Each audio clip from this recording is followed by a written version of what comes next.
வணக்கம். பொன்னியின் செல்வன் இரண்டாம் பாகம் 21ஆம் அத்தியாயம். பாதாளச் சிறை. உலக வாழ்க்கையைப் போல் அறிய முடியாத விந்தை வேறொன்றுமில்லை. சுகம் எப்படி வருகிறது, துக்கம் எப்படி வருகிறது என்று யாரால் சொல்ல முடியும்? வானம் நெடுங்காலம் களங்கமற்று விளங்கி வருகிறது. திடீரென்று கருமேகங்கள் திரண்டு வந்து 8 திசைகளும் இருள் சூழ்ந்து இடி இடித்து மின்னல் மின்னி கொட்டோ கொட்டு என்று கொட்டுகிறது. உலகிலிருந்து காற்று என்பதே அற்றுப்போய்விட்டதாக சில சமயம் தோன்றுகிறது. மரங்களில் இலைகளும் அசையாமல் இருக்கின்றன. திடீரென்று எங்கிருந்தோ ஒரு சூறை காற்று வந்து சுழன்று அடிக்கிறது. அதன் வேகத்தில் பெரிய பெரிய மரங்கள் வேருடன் பெயர்ந்து விழுகின்றன. சற்று முன்னால் நேத்ரானந்தமாக வானலாவி நின்று காட்சியளித்த பசுமரச் சோலைகள் இப்போது அனுமார் அழித்த அசோகவனமாக மாறிவிடுகின்றன.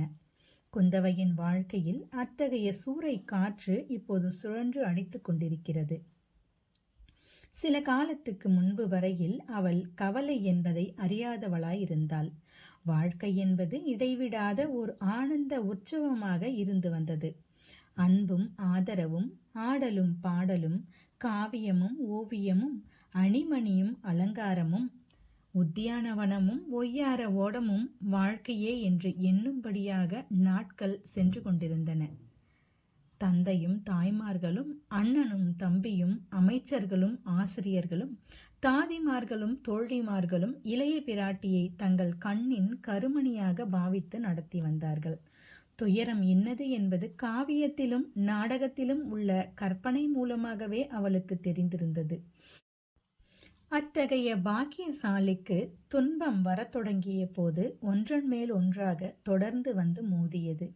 தந்தையின் நிலை கவலைக்கிடமாய் இருந்தது. ராஜ்யத்திற்கு பெரிய சோதனை ஏற்பட்டிருந்தது. தமையனும் தம்பியும் தூர தேசங்களில் இருந்தார்கள்.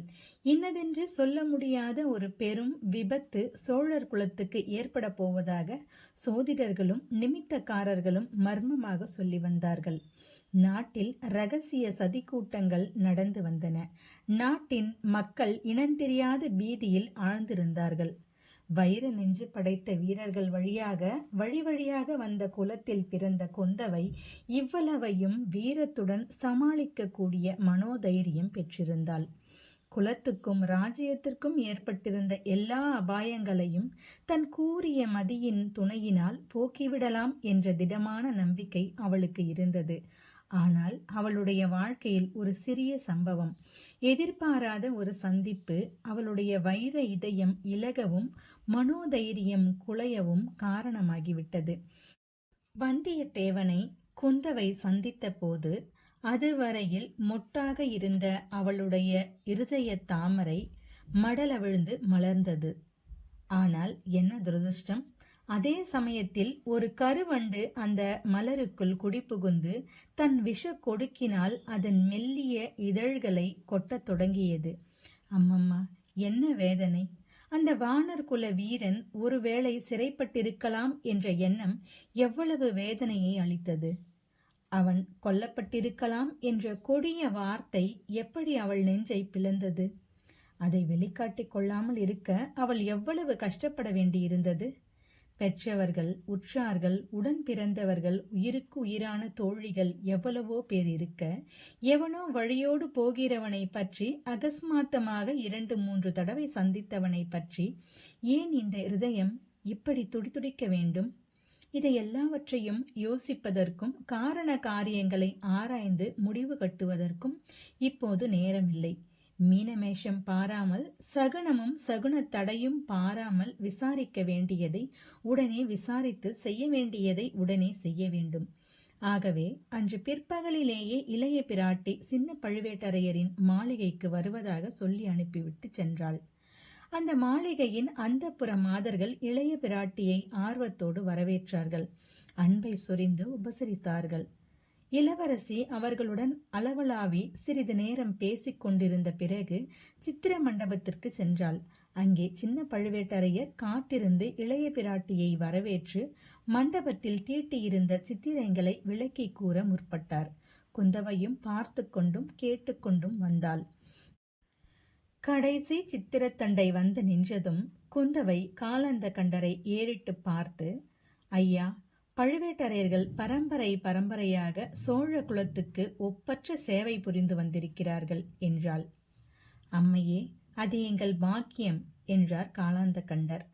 அந்த சேவைக்கெல்லாம் ஈடாக கூடியது இந்த சோழ சாம்ராஜ்யம்தான் என்பதில் சந்தேகமே இல்லை. தாயே, இது என்ன வார்த்தை?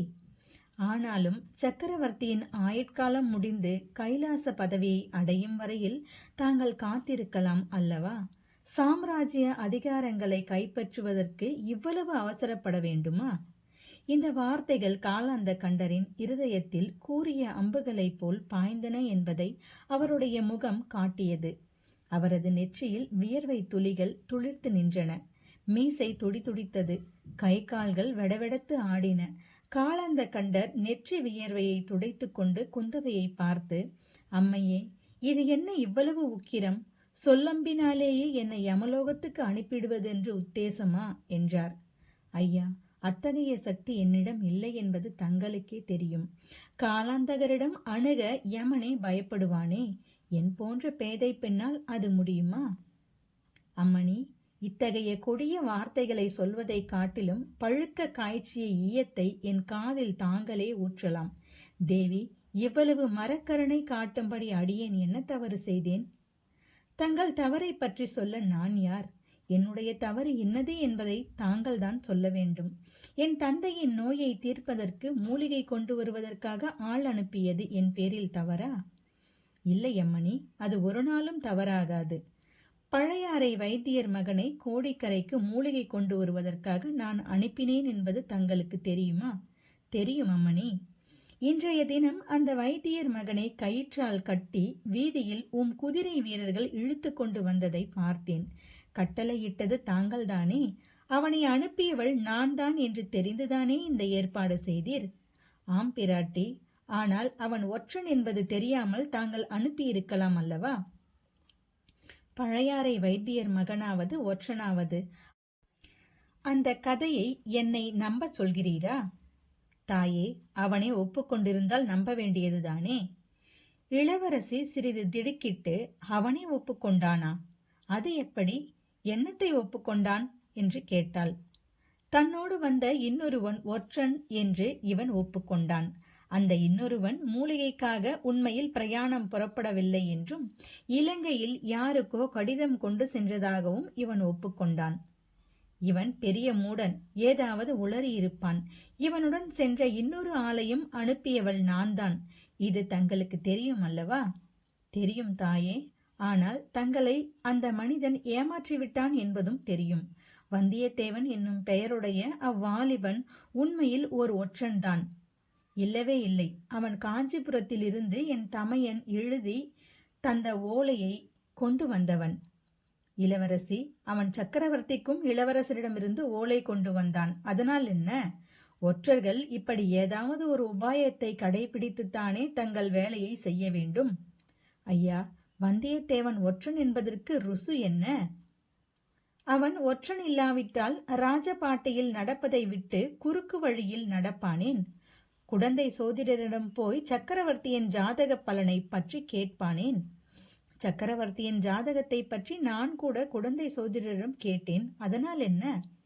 சக்கரவர்த்தியின் செல்வ புதல்வியாகிய தாங்கள் கேட்பது வேறு, சம்பந்தமில்லாத யாரோ வழிபோக்கன் கேட்பது வேறு.